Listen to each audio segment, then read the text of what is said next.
Hello, everybody. Let me begin by welcoming you to the first episode of ORourkestration, where I will share my journey in what many see as chasing yet another dream. My schedule will dictate how often I can post a video like this, but I will always try to notify via the usual social outlets when I hope to drop a new episode. Just as I get started, please do me the favor everyone asks. Please hit like and subscribe, maybe after you have watched a bit of it. Thank you for joining me on this journey, a journey that I hope inspires anyone else contemplating their next move and who maybe feel that they are held back for any number of possible reasons.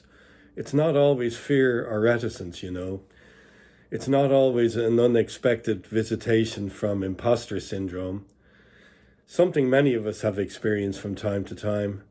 No, sometimes it may be something as simple as your life itself in all its forms, in all its many forms, right? In my case, my own personal workflow can encounter numerous interruptions, and I just have to deal with it. But first, a little background. I was born in Dublin, Ireland, and raised from the age of 2 in Malahide, County Dublin. Malahide is a beautiful coastal village that is now one of the more desirable places to live, but in 1962 it was a small village with a few local shops, a few pubs, Gibney's being my own personal favourite, along with the family who have owned it for generations. I will go into more detail in a forthcoming episode about my parents, siblings and the influence they had on my musical path, though I will refer to some of it here in this episode. Actually, according to my parents, and I do have a memory of this too, they had to keep playing an LP. You youngsters out there, Google it if you don't know. An LP of the Clancy Brothers and Tommy Makem. The song was The Holy Ground, and I would wait to join in on the chant, "Fine girl you are!"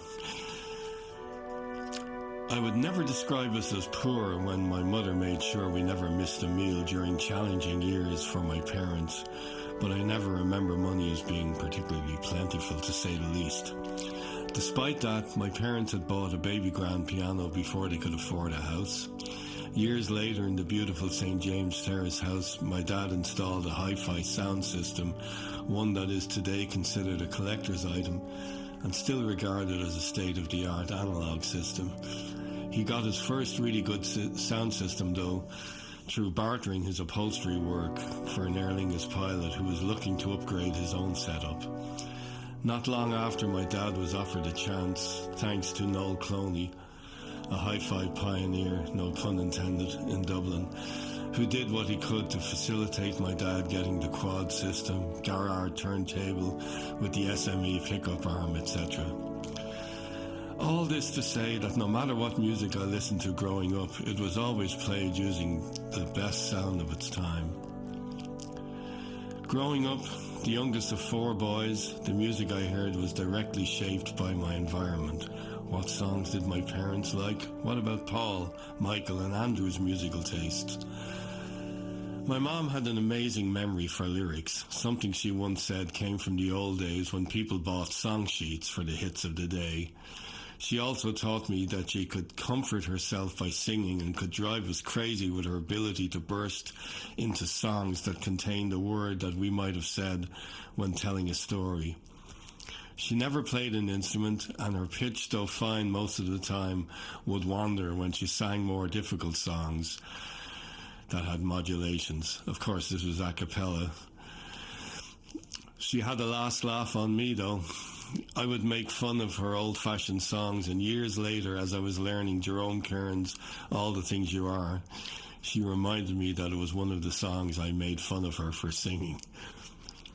My dad played a lot of different music for me, classical, everything from Mozart, Beethoven, through Ravel, Debussy and Paul Hindemith, jazz, Miles Davis, Cannonball Adderley, Errol Garner, Oscar Peterson. He loved Oscar. Folk and gospel, I mentioned the two together as my dad pointed out, the songs of protest and freedom. I remember hearing Mahalia Jackson, Bob Dylan's Freewheeling album, Nina Simone and Joan Baez. As a kid, I didn't enjoy any singers with vibrato. I would come to it later. By the way, I was in single digits when my dad was playing this music for me, probably around 7 or 8. Through the music, I was also learning about the surrounding environments that led to these songs and the roles they played in getting people to stand up for their rights. Older brother Paul was a Rolling Stones man. I also remember him bringing home a bunch of Beach Boy albums after he won big on the horses. 1 year younger than Paul, my brother Michael. He was the Beatles guy, and he and Paul would have good-natured banter, slagging as we say in Ireland. They did share the Kinks, the Hollies, Dave Edmunds, Rockpile, and so on. Andrew, 5 years older than me, was my key to other folk artists like Donovan, Simon and Garfunkel, and later Planxty, the Botty Band, Day Donan, and I think he bought the Horselips album that looked like a concertina. I can't remember the name of it now. I will go into my jazz connection in an upcoming episode, but to this day, the artists and music listed earlier continue to impact me through everything from nostalgia to a feeling that music is the language, while genres are like dialects of that language.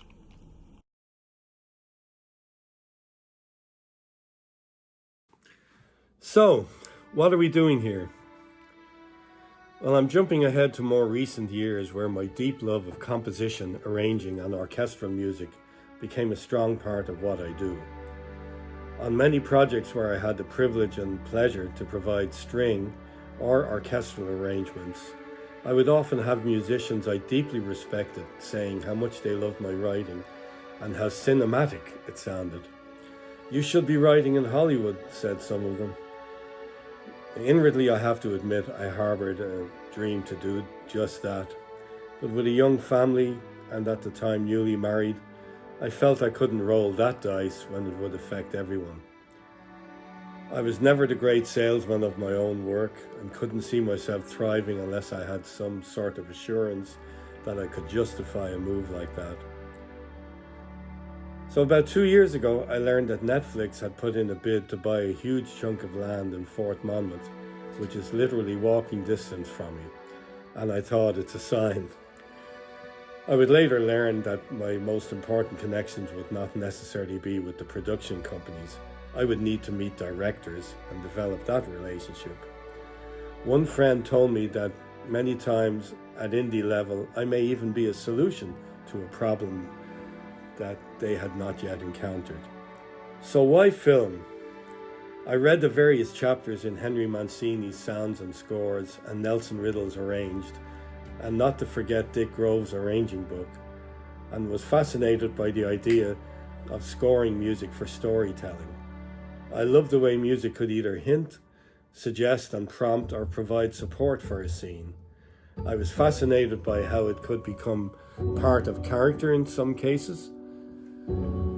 I began to learn that it could also be satirical, romantic, pastoral, downright angry, could provide a timestamp by style or genre. I simply wanted to be immersed in that experience. I am now in the earlier stages of this and have decided to share the journey. Why? A number of reasons. Maybe it will inspire you. More selfishly, it may force me to stay on course as I develop a feeling of responsibility towards anyone who might be following.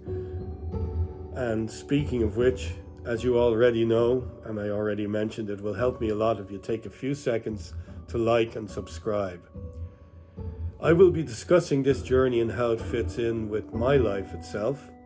I teach music, I run a jazz education performance-based programs, I play gigs as a jazz guitarist from solo to ensemble. I'm a dad and consequently a short order cook.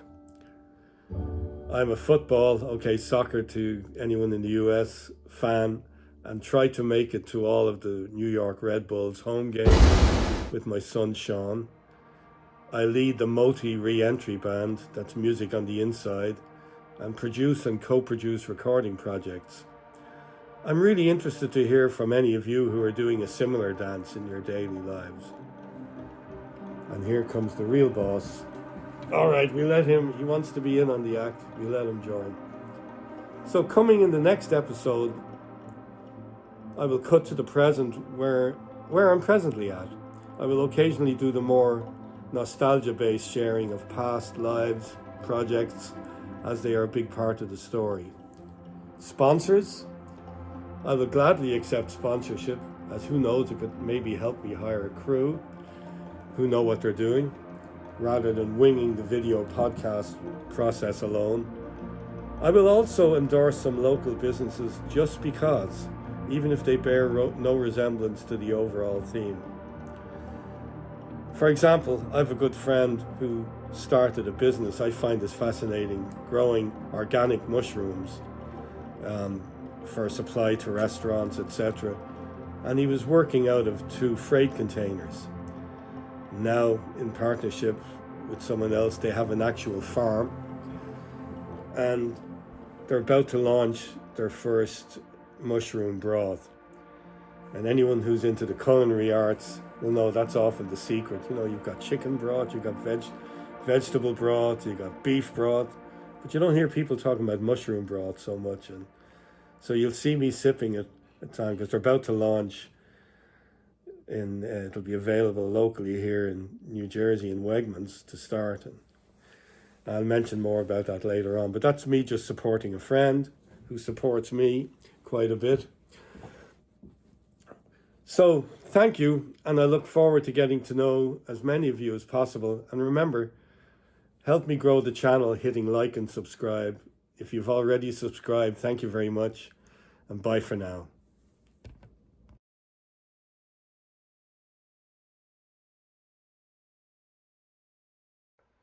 So next time we're going to take a walk around Fort Monmouth, and maybe, if available, talk to some of the people involved in the development over there, and have a look at where Netflix are building their 12 sound stages. It's very exciting times for a small town like Oceanport and the neighbouring towns. Okay, thank you, and see you next time.